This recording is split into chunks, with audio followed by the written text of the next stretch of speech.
Welcome to Web3 Marketing Podcast. I'm Dasha, and this is our second season supported by Internet Computer. We're interviewing Web3 founders and marketing leaders from around the world. Tune in to listen to their insights and real Web3 marketing cases. Welcome to Web3 Marketing Podcast. I'm Dasha, your host, and this is a new episode of our second season that is supported by Internet Computer. I am super excited to have here with us Emil, the CEO of Mindbank.ai. We're going to have a conversation. I'm going to tell you about what really soon. But first, Emil, hi. It's really nice to have you here. I'm welcome. I'm happy to be here. Thank you for the invitation. It's going to be a really exciting conversation. Let me just explain a little bit what I want to discuss with you today. So, the first thing that we want to talk about is your story of bringing your Web2 business, Web2 product into Web3, right? I know that you did that you had your struggles, you had your own path. And this is something that we want to discuss that I want you to share to and also be please as honest as possible because we want the Web2 founders to really be able to learn from this episode to understand why they might want to move their business to Web3, how to do it, what also are the downsides, like do's and don'ts, what are the partners and companies out there that can help them to do that. I hope we're going to discuss all this. So, this is the goal number one. And the goal number two is discuss your B2B marketing experience based on the case of you promoting My Bank AI, right? What have you been doing? What have you been trying back when you were a Web2 company, now when you are a Web3 company? What is the difference for you in this and like promoting your product in the Web3 space? What are the specifics? What is your experience? What is your advice to people who are promoting their B2B products in the Web3 space? So, this is the goal number two that we want to discuss today. And I just want to start, of course, with a little bit of an introduction of you and your path and how you happen to create my bank AI. Sure. Thank you for the opportunity, Dasha. And I think those are two very valid points, and it's an interesting story from our brand perspective. So, my background is actually in marketing. I've been a marketer for many years, but I've always been what people call like a unicorn marketing guy. So, I'm a very creative person with a very technical background, actually. So, I studied programming when I was really young, so I understand where it comes from and the logic behind it, but I was never an expert at it. And then on the other side, I guess you can call myself maybe a futurist. I've always been looking at things that are up and coming, emerging technologies, and I've been able to piece these things together. And what happened to me was that in 2020, I can tell you the date actually, January 17, 2020, I was on a train from Vienna to Prague with my family, and my little girl, who was only 4 years old at the time, started playing with her iPad. And for the first time, Siri pops up for her. She asks me, "Daddy, what is this?" And I tell her, "Honey, this is Siri. She's like a friend. Say hi, Siri, and ask her a question." So my little experiment really changed my life because, my daughter surprised me, just at 4 years old. Her first question was, "Siri, do you have a mommy?" And then she started asking Siri things like, "Do you like ice cream? Show me your toys," and started having a conversation. And after about 5, 10 minutes, she says, "Siri, I love you. You're my best friend." And I have a degree in psychology. That was my undergraduate degree, and my mother's a psychologist. So I always see the world from this almost a psychological understanding, right? And I was like, wow, that was a fundamental shift for my little girl. She went from having a transactional relationship with technology, show me your toys, to an emotional relationship. I love you. You're my best friend. And when you internalize that, there is a fundamental change in your psychology around something that you love someone, you love something, and I just started thinking about what her world is going to look like and her relationship with technology and what's that world going to be like in 10, 20, 30, 40 years. And then I saw, I can be part of that world. She could always ask Daddy a question. Instead of speaking to Siri, how can she ask me? How can she retrieve data from me? And so I went about creating a bank for my mind, a place where I can store my wisdom, my stories, my love for that makes me who I am, and a place where she or anyone else can also retrieve that information, obviously if given access to it. And in the process, what I call on Daddy's quest for immortality, something far greater happened. By creating a digital twin, you now have a reference point of who you are in time. And as you evolve, and you can go back and see how you evolve over time. So we've created a dashboard of the mind that shows you that. So that's the story of the brand and the product. And, and then interesting from a business perspective, I built this as a consumer product and then quickly realized that we need to have B2B clients because from an investor perspective and just business perspective, you need to diversify, right? Have B2C and B2B. So we were looking for ways and solutions. Okay, how does this fit into B2B world? And that was a big challenge for us. That took some time, which we can get into during the conversation. But really finding that product market fit within the B2B space took some time, and then finding that product market fit within the B2C space was almost kind of quick off the bat, but it was hard to get the technology to where we want it to be. So that's the process basically. Thank you for sharing your story. When you were telling the story about your daughter, I just realized, like, we're in a Black Mirror episode, but like one of the good ones, Yeah, definitely. not one of the bad ones. I was like, okay, this is going to be an interesting one. Let's go. Yeah. So thanks for sharing this. And it is exciting when we're inspired by something emotional, something personal to create businesses. I think this is great start. You mentioned briefly, right, that Mindbank AI right now it's a digital twin, but could you maybe define a bit more? What are you building right now? What's the current stage of the product? Sure. So the product that's commercially available right now is a storage of data of your life stories. So basically, think of it as a guided journal. We ask questions about your life, and those questions get stored in a database that can then be analyzed to create the personality of your digital twin. And what we analyze is the linguistics. So we convert the speech to text. The text gets analyzed with what's called psycholinguistic models. So it's kind of like, we have these models in our heads. So, when you meet someone at an event or at a bar, you might say, oh, that's a weird person, or oh, he is a nice guy, or he's very smart. All of these things are little algorithms in our own minds that put frameworks around people. We've developed something similar. So it analyzes the way the person speaks, the words they say, and creates a personality profile based on pre-existing frameworks like the Big Five, DISC, which all have been around for many, many years. But now we have a scalability to it, right? Before it used to be see the words, label the word, okay, score it. And now it's just like instant, right? Because we have the scalability to this. So that's the personality side of the AI. And then we're adding language models to this so that you can basically speak like you and understand how you talk. So the commercial product now takes your life story, stores it, and begins to build that personality.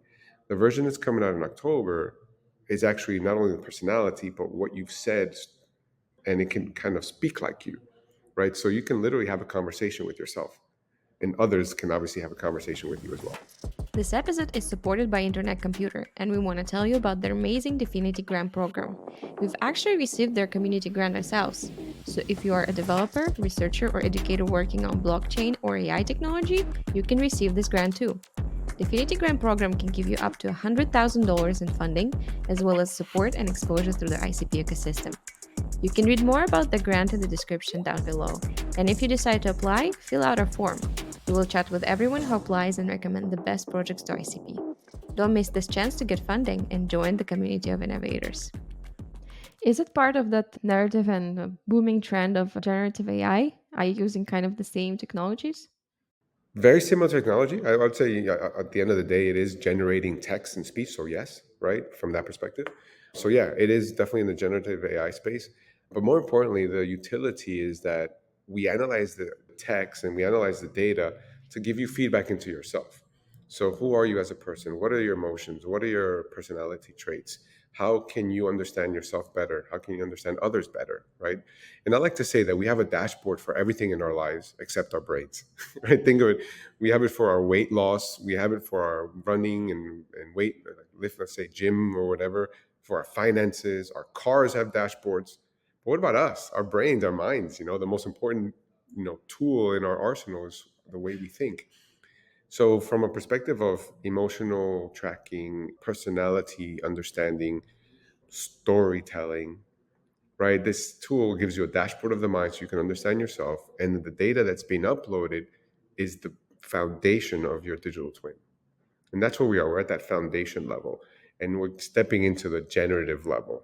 We have a foundation of data. Now let it talk. Let it become alive, kind of. Could you elaborate, please, a little bit on the use cases? Maybe you could give me like a couple of personal ones and a couple of business ones. Sure. So from a personal perspective, I've used the app for about a year since we've launched, and I was using it even before that. So I've got quite a lot of data. And we recently launched what's a dashboard, a web version of a dashboard. So I was able to see my whole year and see the different, like basically all my data on one dashboard, right? And what I discovered was my PTSD, if you want to call it that.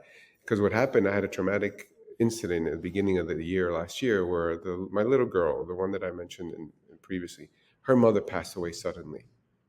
So I had to basically, tell my 6-year old daughter that her mother passed away, and then obviously manage that process throughout the year.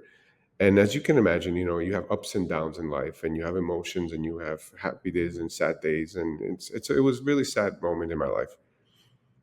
9 months later, maybe a little bit more, I looked at the dashboard, and then I can actually see my ups and downs. I can see the good days and the bad days, right? Because I was using it pretty much every day, every other day, roughly.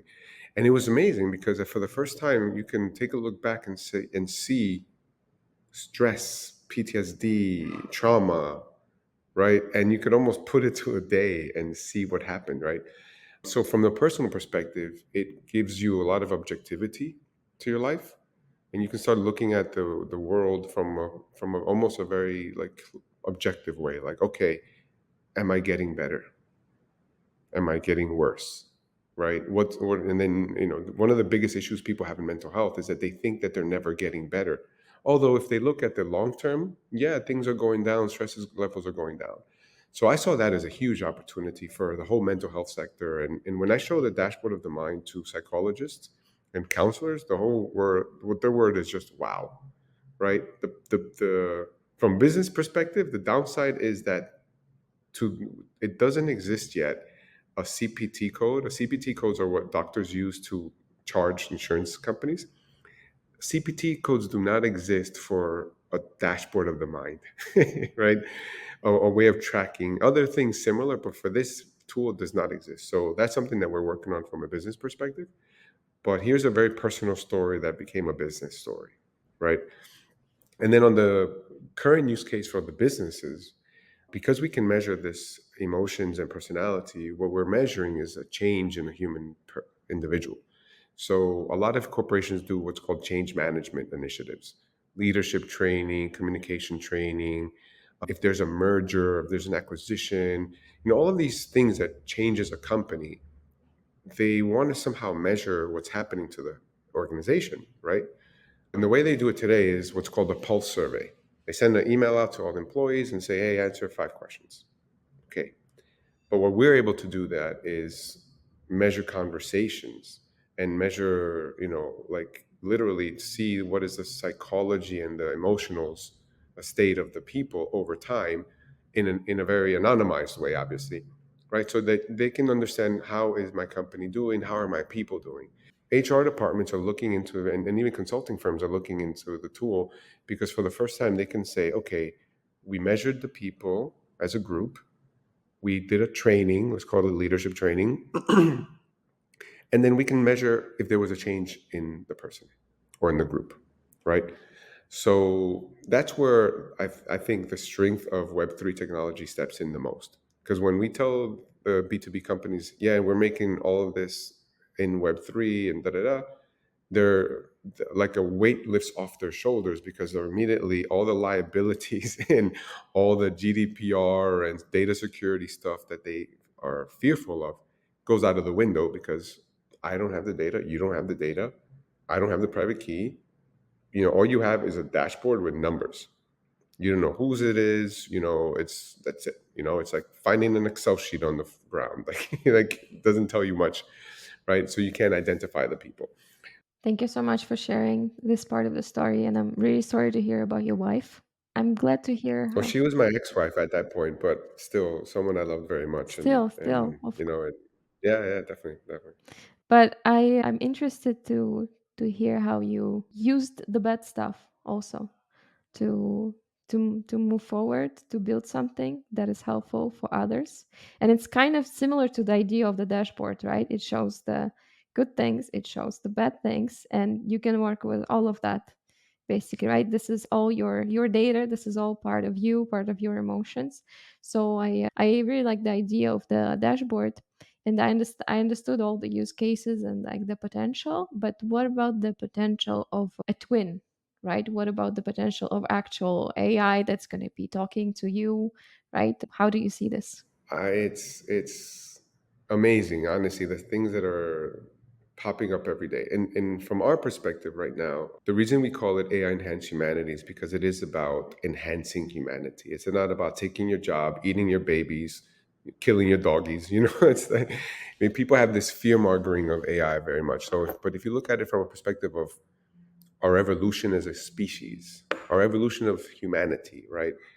2.5 million years ago, Homo habilis, one of the first hominids, was using stone tools to break stuff and survive, right? And then every tool that came after that changed the culture of that society.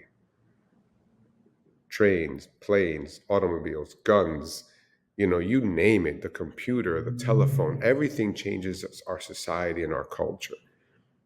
AI is just another one. It's the next evolutionary step. That's how I phrased it, right? That's why I call it AI enhanced humanity. So, from a perspective of the product and how it can help, the digital twin will revolutionize our world, right? Because what happens is that now you have Dasha the human who's who has a digital twin who can basically help her perform better, help her understand the world faster. All of so many limitations will be taken away because now you are the, you know, I like to say the next personal computer is you, right? You're the enhanced motherboard, right? With more processing power, more information. So the possibilities are quite endless. What we're focusing on is the two, let's say, call it two big problems. One is self-awareness and personal development. Who am I? How do I grow? Where am I going? And the second one is mental health and understanding and optimizing, let's say, the ability for a healthcare worker to actually be more efficient, right? And a lot of that is about taking the responsibility away from the professional healthcare worker, not taken away from, but really moving some of that responsibility more into the user, right? This is who you are. This is how you're going. Now, help with the help of a professional, and your digital twin, you can become a better. You can manage your PTSD or manage your burnout better. The best way to see this is like it's like a fitness trainer, right? A fitness trainer is there to help you work out and train, but they also want you to eat well, sleep well, you know, work out on yourself, on your own, right? They cannot be with you 24 hours a day, right? You have to kind of internalize that. So that's systematic approach of a professional and a person and some data to help the process kind of encapsulates the digital twin. It is really about it, using data to enhance your humanity. I especially like that part about the well-being and the psychological aspect of it, and kind of like your psychological coach. Because we're sharing stories, I'm going to share mine too, why it like, kind of speaks to me. A few years back, I had an anxiety disorder, and it kind of appeared out of nowhere.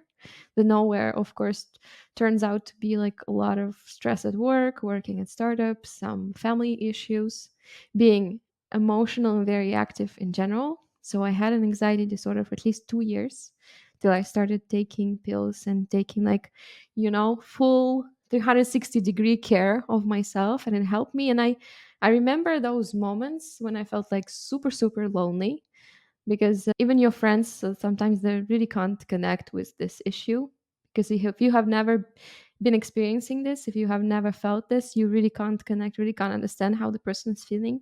And I remember I was trying to find some kind of way to measure how bad I actually feel, and because sometimes I felt like so, so, so horrible, and next couple of days maybe I was good again.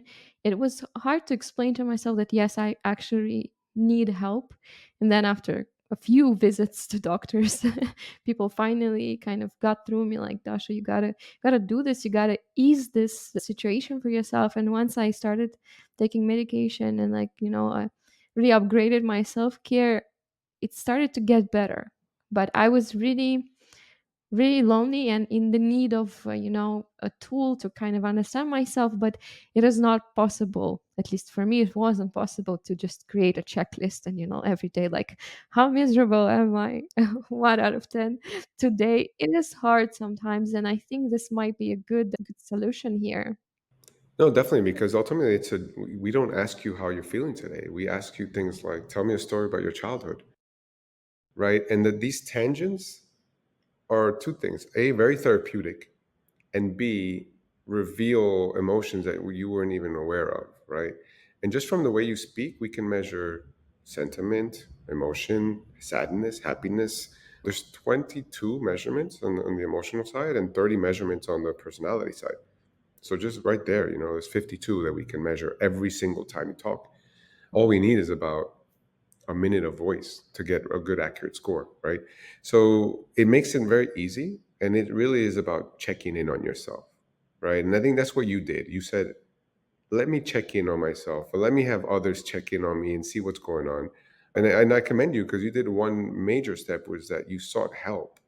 So many people don't even seek help and just keep going on the downward spiral, and that anxiety turns into depression, right? And then it doesn't lead anywhere nice. So I applaud you for taking that step, and understanding that taking care of yourself starts with you, right? And you did all the right things. So congrats. Thank you. Yeah, sometimes you just wish you did it sooner, but it was what it was. Right? But take it But as a by the learning, way, man. That's part of life too. I mean, everything has its time. Everything, right? So yeah, people, you that's don't have to true. rush life anytime. It's you learned from it, you saw it, and hopefully this conversation can help someone else. Yeah, yeah, that's definitely the purpose here of what we're doing, trying to be helpful to others. By the way, can you talk to the app, to the twin right now, or like do you need to type? No, no, it's all voice based. So you just speak, and the digital twin begins recording your voice. It turns it into text, and then that text gets stored and analyzed. Pretty soon, we're releasing a version that's going to be very conversational. So it's more like you, like an interview. Talking and back and forth, asking questions, prodding. It remembers the past, or it'll ask you questions about what you've said in the past. So much more conversational in nature. And then once we have enough data on the digital twin, it'll switch and it'll be your voice talking to others, right? So that's coming as well. So it's very close. We're very close. I mean, like October is the set release for that time. Yeah, October is definitely close, and it sounds really cool. It makes me want to try it, to be honest, just to see how it works for myself. Can I actually try it in October? Like, just download the app and try? You can download the app now, and what I always tell people, download the app now and start uploading data, because something that no one has this, is your life story, right? Answer questions about your life. Start storing these stories, because that is the foundation for your digital twin, right? If you wait until 2 months from now, then yeah, you can have the conversation, but it'll take some time before it gets smart, right? If you start storing all those, life stories and emotions and feelings and philosophies, once we launch the new version, it'll just, it's like having, you know, a smart digital twin. It has the information already. So download it now and start speaking to it, because it's going to be really interesting. Put it this way, I have my version prototype now that I play with, and I'm always amazed at how close it is to me. Right? It still needs some work, but even me, I'm just like, this is pretty close. This is like, it's Black Mirror, to your point. It's like it's and what I thought would take 7-10 years to build, it's taken one and a half. And I think right now, some people that are listening to us, they're like, Emil, you're trying to record me. You're gonna stall like the core of who I am, like this guy goes even further than all of them stealing our data. This guy wants to steal me. So a lot of people would be concerned if they heard about that. But this is where we both know Web3 comes into play, right? And I just want to talk about this a little bit. Why did you choose to move your product into Web3 and how it happened? Sure. So from the beginning, I wanted to move this into Web3. Like, I mean, from the day I had the idea, pretty much. The challenge was in 2020, the technology wasn't really there, right, to do what I wanted to do. So I was forced to go into the Web2 world and start building there and building the MVP, building the products, understanding the market, building a brand. But we've always had the Web2 space, the Web3 space in our goal, in our vision. And then we also realize that it's almost like a transition phase. It's not like Web two, Web three. You know, it's there's got to be this phase of movement because the technology isn't here yet to do all the things we need to do on Web three. Not yet. It's very soon. It'll be there, but not all of it.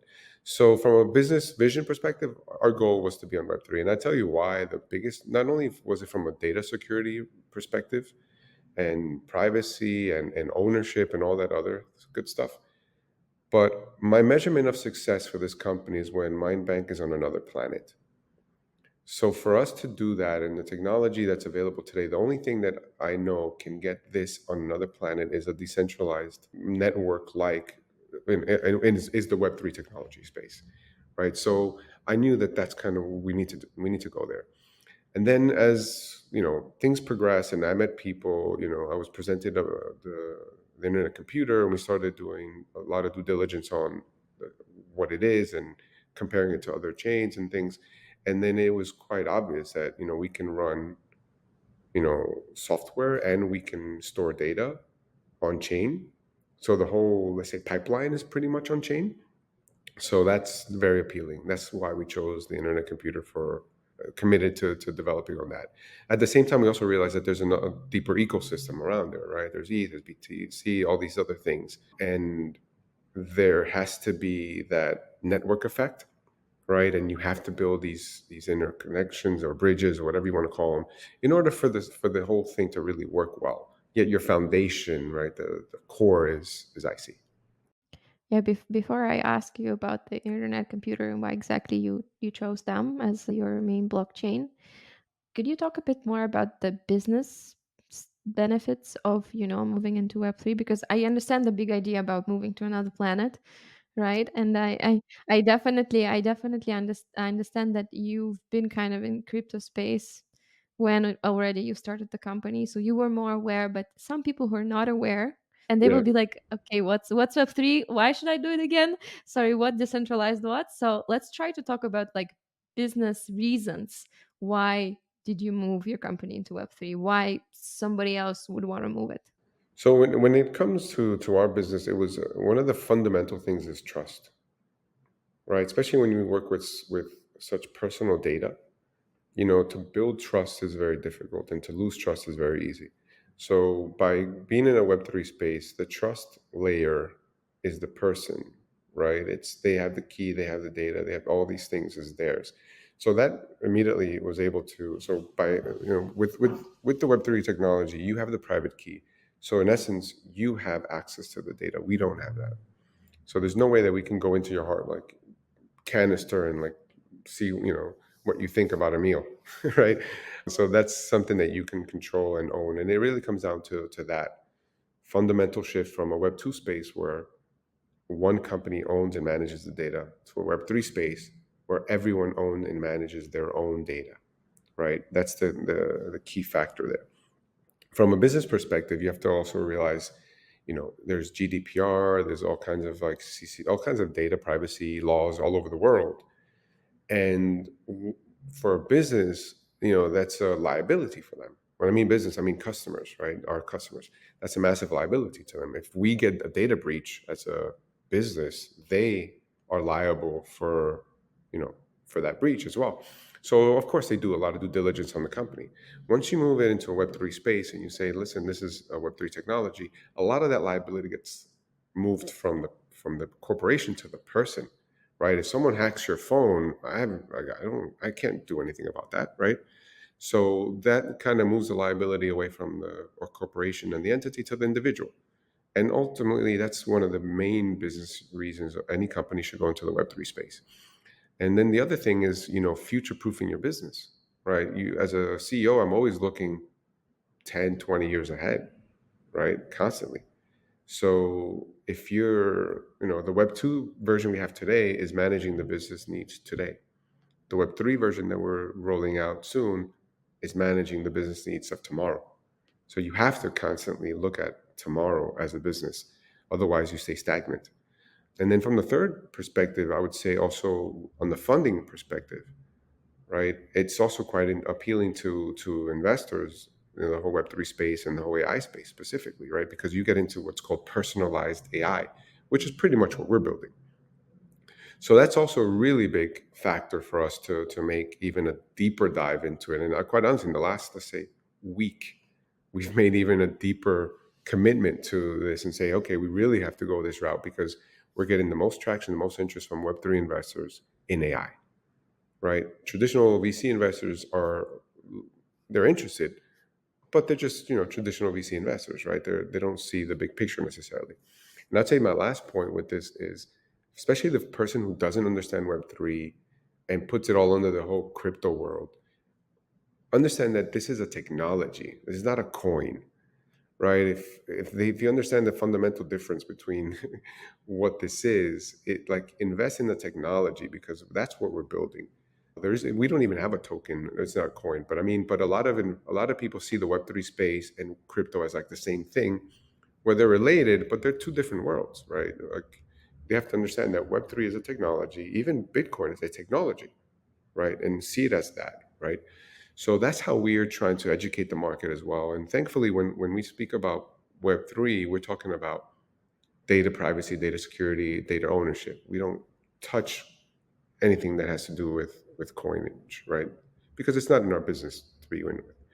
So those 4 points I think are quite critical for a company on when they talk to a B2C consumer, when they talk to a B2B consumer, when they talk to investors and everything else. Yeah, it totally makes sense. Especially, I like this note about the fact that you're in the intersection of like two hottest topics. You're basically in between, I don't know, Britney Spears and Beyonce in 2000s, and they're both Shakira. advertising for. Shakira is hotter than Britney Spears these days. Yeah, yeah, and like, but they both advertising for you and fundraising for you. It is great. It's like I can say you've been also pretty lucky, with both of the topics like booming, especially the AI these days. So that's Well, once good. again, it was something that I saw coming. It's not luck if you see it coming, right? There's a difference between That's luck true. and being prepared. I saw it coming, and I had the data to prove it, right? I'll give you an example. In 2020, I started this idea, and I thought, I did it like every other marketer did. You do market research, you see what's going on, you see where the technology is, what's happening. How do I build this thing, right? And then I did a market research. I did a prototype video like a commercial, right? Like a video of the product I wanted to build. I got, I don't know, I think 100 people to see the video and ask them a bunch of questions, and I saw that I had a market, I had an interest, a willingness to pay, how much they're willing to pay, all these things that big brands do. I did it myself, and then once I had this validation of at least my idea is not that crazy, then it was like, okay, how do I do this? I saw the technology coming. So Gartner predicted that this technology was going to be transformational within 7 to 10 years. That was in 2020. And they predicted that about 15% of the population would have a digital twin.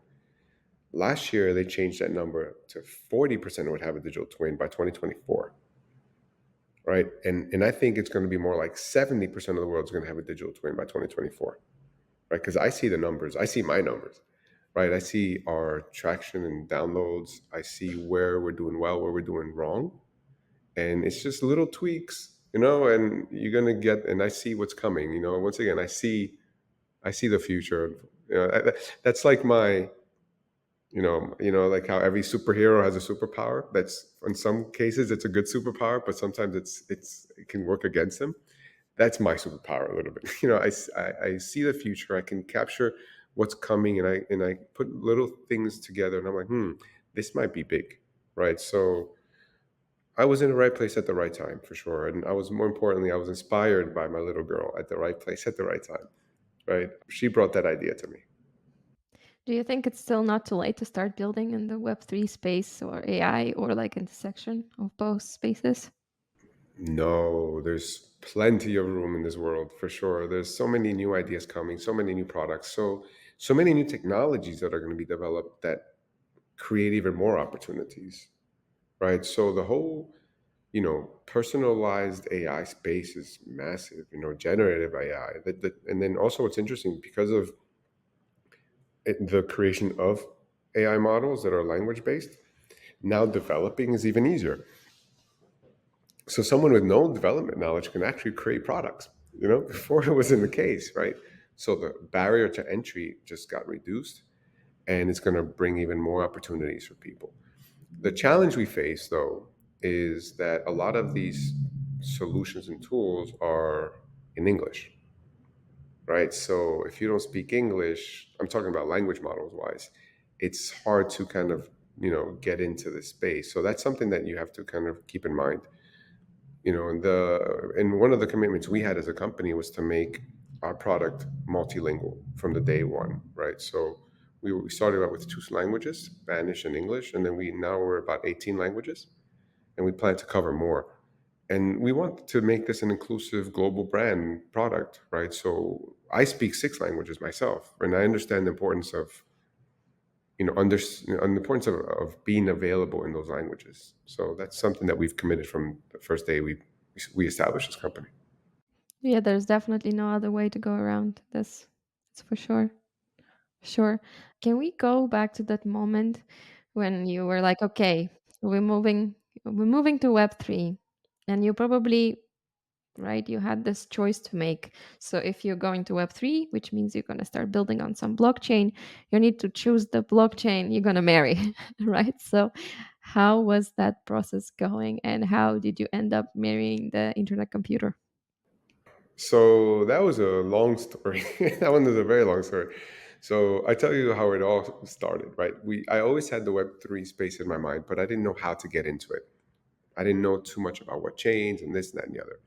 So I just kind of parked it. And then I was interviewed by Free Think magazine, and there was an article on us in the magazine. And Andrew, who ended up is one of our co-founders, he read the article and he reached out to me. He's like, "Hey, I love what you're doing. I think the idea is amazing. I've always wanted to do this, and I know that you're interested in Web3, and I think I can help." And da da. Da. So we spoke and met, and I was lucky enough that he was really early IC adopter. He was in the community for when it first started, and he was pushing the IC a lot, right? And I was like, "Ah, I don't know enough about it." So I got his input, and then we looked at about I think 10 other protocols, right? And got input from really our advisor list is amazing, right? So some of our advisors recommended two or three. And basically what happened is that it started to kind of go from 20 to two or three plus IC, right? So we saw a lot of overlap in terms of, and one of the biggest issues I was facing was like gas fees. I was like, if we're gonna have so much data, and like you can't use some of these things and just get killed on gas fees, right? And then that became basically only two, IC and another competitor. And we went deep into those two. So we did our due diligence, to say the least, right? I'd say that process took about 3 months, right? Speaking to people within the community, outside the community, developers, all kinds of stuff. And then the whole time, Andrew was a cheerleader for the IC, right? And when it came down to the actual, benefits, possibilities, pros and cons, and everything in between, we said, okay, let's go with IC. Then we applied for the grant. We got the first grant. So when that happens, you say, okay, they're supporting us. So let's keep this journey, right? And I'd say it's been good so far. I think the challenge we face now, because it's such a new protocol, finding developers that can program in Motoko is always difficult, right? So I think that's getting better as the years go by for sure. But I would say that's the one thing that's not making us build faster. So you still build on Motoko, or are you using another stack? No, we're committed to Motoko for a number of reasons, right? We tried doing another stack and then we kind of went back to Motoko. Let's put it this way. So it's a React front end, Motoko backend. Put it simply. Yeah, well, I know guys definitely at ICP they're working on, bringing more people into the building on the protocol, and they're educating a lot of folks. And like we are part of their grant program to basically, promote the ecosystem, make the big ecosystem stronger, bigger, and so on. As the podcast from the business side, but I know they have a lot of also educator who are trying to solve this thing. But yes, it's like not easy at all for the founder, even with any language, right? To find the right person for yourself to build your product or find the team. And like we know how it's hard with development, right? But especially with the more niche language, more niche technology, it's even harder. Yeah. Thankfully, the good thing about us is that we've never had problems finding developers. Like I've never had it, like people send CVs all the time, resumes and offers, and we put up an offer, we get 20 applications in the same hour, like that's thankfully we have zero problem in that area. We're also not hiring like 50 developers, right? But obviously finding good ones, affording them, it's always a challenge. But in the case of Motoko specifically, yeah, it's we have to train them in this language, right? And we're working with the community. We're working with a few of like like Code and State and Talent DB and things like that to basically help, right? Which is very important for us. And we're looking to also train our own, right? Create our own training programs. But for that, we need the funding because if I have the people in the seats, then I could build on that for sure. You mentioned that you got the grant from Internet Computer. I wanted to ask a little bit about this. Not too many questions, just, did you have any traction when you were applying? Like, where was traction needed to get the grant, or it worked without it? I don't think we had traction. I can't remember, to be honest with you. I don't remember at what point we applied. We definitely had a Web 2 product already. So I guess technically we had traction because we had users, we didn't have any B2B customers. We just had users and we had a product in the market and we said, okay, we have this product in the market. We want to move it to Web3 on the IC and we want to do an MVP of can we store data on canisters and can that canister scale pretty much, right? So we worked on the first step, storing data and scalable canisters using CanDB, for example, right? That was step one. And now we're on step two, which is okay, let's take the whole thing now. And what we have now in Web 2, let's move the whole thing to Web 3. And we're doing a redesign. So the functionality is the same, but the interface and some of the features are going to be improved. And that's coming up now, right? And that's kind of what we're working on now. And that's our second application actually. And then we plan to do on a third application, which is that one is even a separate company within our holding company. And as like I mentioned earlier, as we developed, we see that there's other needs that we have, and one of which is a vectorized database for our AI. Vectorized database and Web 2 barely are getting off the ground. Web 3 space is open territory for us, and we need that for our sites. So we're building that. And that's going to be something that we want to actually apply as well, because that's an open source tool. That's a business that's actually going to be extremely useful for the community, for the Web3 community in general, for anyone building AI tools in general, and obviously for the IC. So that's a big one. And that one definitely needs all hands on deck, hardcore developers. I like to say like 5 to 10 people in the basement. I'll talk to you 6 months from now. So these are things that we need to do. I'm the kind of person if I'm very resourceful. If it doesn't exist, go build it. It's simple, it's you got to do what you got to do. Well, you're being pretty generous with time. You're giving them 6 whole months. That's a lot. Oh, not, 6 months, not yeah, it is a lot of time, but in development time, it's not that much, for to build a whole database product, a tool that's scalable, and that's not that much time. So it's really so actually, let's change it. I'll tell him Dasha said you can do it in 3 months. That's what I'm gonna say. because then But it's going to be 6 months, right? We know then how it it was six. works. I mean, Yeah. Dasha said that it can do it in 3 months, so that's what I'm gonna tell him. Well, I'm gonna get some angry listeners for my podcast. That's for sure. Yeah, you're gonna get some haters. They're Yeah. gonna be like, "Who's that? Who's that chick?" Who's that? Yeah, Web3 marketing podcast, Dasha. Yeah, I hate you. Well, you know how they say, all publicity is good publicity. So maybe you That's should go true. ahead That's and do true. it. Yeah. Yeah, yeah. Like I like the other saying is that, reach for the stars because you're never gonna grab dirt. yeah, yeah, yeah. That's true. That's true. I'm not gonna ask any more about the your experience with grant because we're actually gonna do like a separate episode about their grants for developers and their new AI grant as well, which is like super super fresh, a hot thing that they launched with a very very big budget, which is cool. I think they also like digging this intersection, of Web3 and AI space. You can tell the fact that they launched another grant. We're gonna move to another topic that we actually wanted to cover with you. I want to ask you a couple of questions. So, well, before we do that, what would be your like main advice to the founders who want to potentially move their product into Web3 space and using like start building using Web3 technologies? So first and foremost, the decision has to come from the top. Like it has to be. It can't come from some. There has to be a commitment for the company. This is a fundamental change in the way you work, right? And what I mean by that is that if you're in a business of wanting to own the data and having this fear of I need to create a wall so it's my data, then it's not going to work, right? If you have a bigger picture in mind and you believe in the Web3 space for what it is, then it's going to work. So that's what I mean. It has come from the top, meaning this is a board level, CEO level, top level decision, and then everyone has to fall into line, right? It's the best for society, quite honestly, for the two. It'll create a better world, literally. And then two is read up, train up, dive deep into the space because, you know, every little bit, honestly, I'm always learning.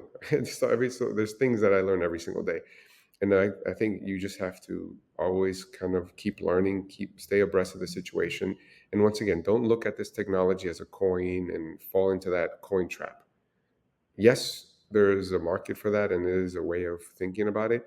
But if you think of it as a technology, like cloud computing, right? Literally, for me, it's like cloud computing, right? If you think of it like that, then you can build a business around it. If you think of it like Bitcoin and trading it on this exchange, then you're in it for the wrong reasons. That's kind of my point, right? So that's my advice to founders diving into the Web3 space. Don't come for the fast returns, come for the future, right? Come for Yeah, exactly. Come for the future and not come for what makes the community better, right? The money will come, right? Think about what tool you can serve, what tool you can create to serve a communal need. Yeah, that's a very big narrative. I think one of the biggest in the whole crypto space. And like that's, I guess, how crypto marketing is very much different from Web3 marketing because in Web2, you just like have this relationship, company, consumer.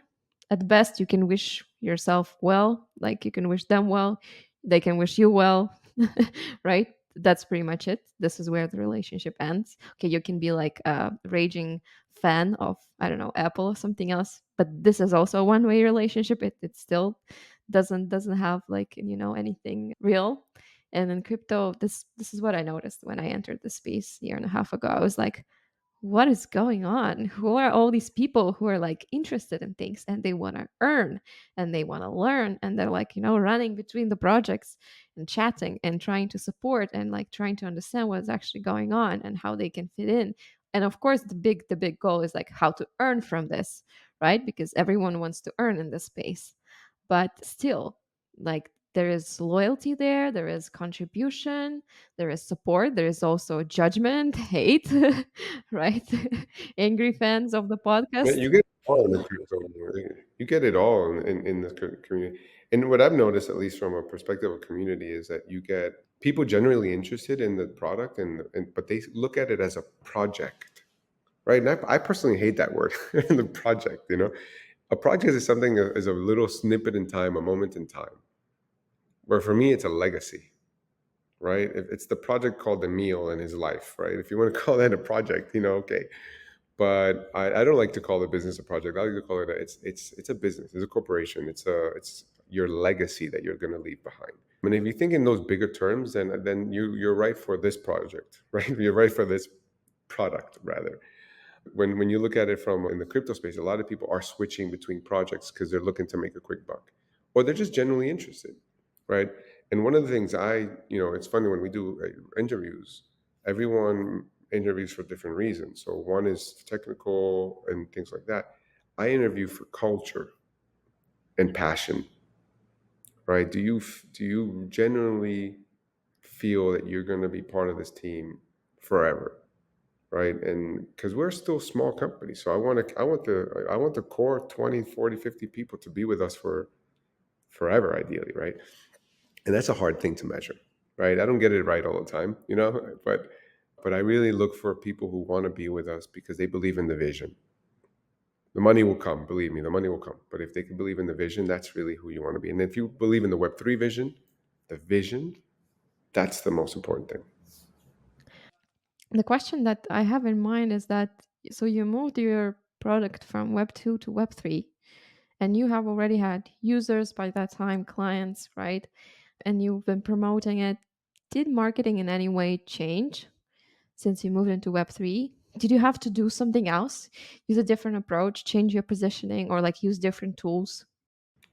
So from a perspective of like the marketing, I would say it's a transition right now, right? So our tool right now is still Web 2, right? We have a prototype in Web 3. We're moving everything to Web 3, but by October it'll be fully Web 3.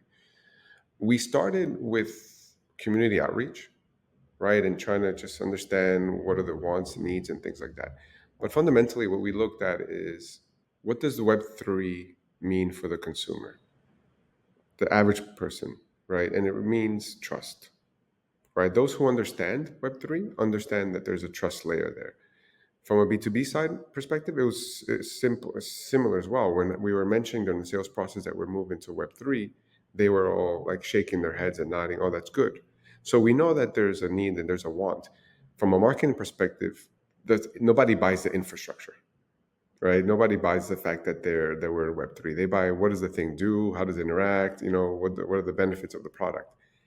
The Web 3 answers the trust issue, and that's kind of we can go out and get HIPAA compliancy and all of these certifications and all this stuff, but by having a Web 3 infrastructure, it gives it another layer of trust that I would say it's even stronger from what I see. And the only place I'd say that is, let's say, Web 3 is not being a thing that we've, let's say, been accepted around, let's say, is government conversations, because they don't understand Web 3. And also you have to understand that these you know deals with the government are very structured, and they have crazy protocols, and trying to go around that is just it's like going up a hill right now. But that's not something that I think that's also changing, and it's also going to, and we're positioning ourselves so that we're there already, right? So you have to have this, and at least in our case, going from Web 2 to Web 3 is not like let's turn the lights off over there and turn the lights on over there, right? It's a progression, it's a movement, and marketing hasn't changed. It's just, I would say, just gotten more focused and more easier. Definitely, though, what has changed is our marketing focus to VCs and investors, right, and the community in general, because the Web 3 community tends to be more tech savvy and more innovative. So from that perspective, those people tend to gravitate towards a product like Mindbank much faster. Yeah, I wanted to ask about the community. Did you start building already a community of like Web3 folks around the Mind Bank? Yeah, so we started a community engagement maybe about 2 3 months ago, like heavily, really, I'd say. Before we were just kind of there, but now we open a Discord channel and reaching out to people on different channels, so Twitter, Discord, etc. And we have a dedicated person just kind of basically managing the community. So to answer your question, yes. And quite honestly, we've seen a uptake in our traffic and our downloads across the board. We're up, a significant amount. So I see the ROI, right, in terms of engagement and attention. And now, we're going to continue that and spread it wider, because before it was kind of strictly to the IC community. Now we're moving into other Web 3 communities because it's a big ecosystem. If you were just, talking to someone who's completely from Web 2 and the person doesn't really know, like, community building, crypto, Web 3, what does it all mean? How would you explain this? Like, what does it mean building a community of Web 3 people around you? Well, interesting enough, I don't think they would be confused about it because let's say you're speaking to a marketing person in Web2, you know, here you are, marketing guy. Community building is social media outreach and what we would call below the line advertising, right? It's called like community outreach, word of mouth, PR, all these, so corporate social responsibility, all these things that you do to build a community around your brand. So that's very common. The difference now is that in the Web3 space, it's very targeted towards the types of conversations that you have, right? There are very specific types of conversations that require a bit of a domain specific knowledge. So the person who's managing that community needs to be able to speak the language, let's say. I would say that's honestly the only difference between a Web2 and a Web3 space. It's a different language, right? It's, if it's like if you are a brand and you're selling shoes and now you got to sell beer, right? It's the same things you need to do, it's just a different language. You talk to different people in a different way. So it's nothing changes there. And then I think from a branding perspective, it's the same, right? The same exercise. There's not much difference. I think any marketer can go from a Web2 to a Web3. But then you wouldn't just need to hire someone who understands the Web3 space, right? A community manager or even any young person, honestly, who's on Discord and District and all these things, they would get it. It's that simple, because ultimately is people connecting with people, right? If you're a good communicator and you're open to discussion and you're open to alternative views, you're going to do well in your job. Did something change in terms of your like B2B marketing approach? Um, Or it just helped you that you moved to Web3 and that's pretty much it, but like your approach in finding clients pretty much didn't change? our approach to finding client did not change. At least we haven't seen anything. Like I mentioned, I think our approach to finding investors has, right? Because we've kind of narrowed it down to that type of investor profile. But from a client perspective, it's not like clients are screaming out like, "Oh, I want to buy a Web3 tool." They don't. Once again, they're looking at the solution. They don't care so much about the infrastructure. For them, it's a due diligence, tick the box, right? If you're in Europe, are they GDPR compliant? If you're in healthcare, are they HIPAA compliant, right? They tick a little box. When you're in the Web3 space, they're like, okay, they tick the data privacy box. I don't have to worry about that, right? So that's what's interesting. And also the community, rather the B2B side is learning themselves, right? So it might take a little bit of explaining to do to some people, right?